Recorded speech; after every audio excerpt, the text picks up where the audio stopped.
Regulator வந்து எப்படி bypass பண்ணுறதுங்கிறத பார்த்துடலாம். சுவிட்ச் போர்டில் உள்ள ஃபஸ்ட்டு பிளேட்டை வந்து ரிமூவ் பண்ணிக்கோங்க. அதுக்கப்புறம் பார்த்திங்கன்னா ஸ்க்ரூஸ்லாம் வந்து ரிமூவ் பண்ணிக்கோங்க. ரெகுலேட்டர்லேருந்து பார்த்திங்கன்னா நம்ம சுவிட்சுக்கு போகிற கனெக்ஷன் வந்து இந்த மாதிரி கொடுத்துருப்பாங்க. இதிலேருந்து ஒரு கனெக்ஷன் எடுத்து தான் பார்த்திங்கன்னா மெயின்லேருந்து ரெகுலேட்டருக்கு கொடுத்துட்டு அதுக்கப்புறம் சுவிட்சுக்கு கொடுத்துருப்பாங்க. நீங்கள் பைபாஸ் பண்ணுறப்ப என்னென்னா இந்த மெயின்லேருந்து வருது பார்த்திங்களா, அந்த ஒயரை வந்து டைரெக்டாக வந்து நம்ம சுவிட்சில் கொடுக்கணும். இந்த மாதிரி பண்ணிட்டீங்கன்னா உங்கள் ரெகுலேட்டர் வந்து பைபாஸ் ஆகிடும்.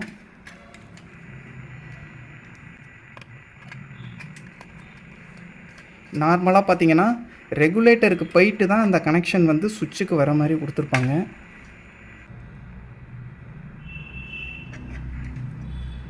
நீங்கள் என்ன பண்ணுறீங்கன்னா டைரெக்டாக வந்து அந்த ரெகுலேட்டர்லேருந்து பைபாஸ் பண்ணிவிட்டு டைரெக்டாக அந்த ஒயரை எடுத்து சுவிட்சில் வந்து கனெக்ட் பண்ணிடுங்க.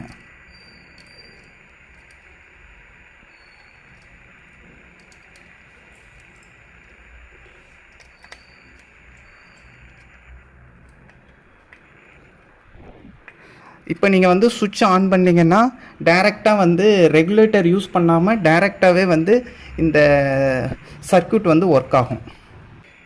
அந்த கனெக்ஷன்லாம் வந்து சுவிட்சுக்கு வந்து மாற்றி விட்டதுக்கப்புறம் அந்த ரெகுலேட்டரில் உள்ள ஒயருக்கு வந்து டேப்பெல்லாம் சுற்றிடுங்க.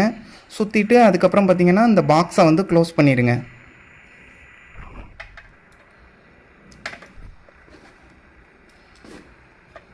நல்லா ஃபுல்லாக டேப் சுற்றிட்டு அதுக்கப்புறம் பார்த்திங்கன்னா இந்த பாக்ஸை வந்து க்ளோஸ் பண்ணிடுங்க. இதுதான் இந்த ப்ரொசீஜர் தான் வந்து பைபாஸ் பண்ணுறது ரெகுலேட்டரை வந்து.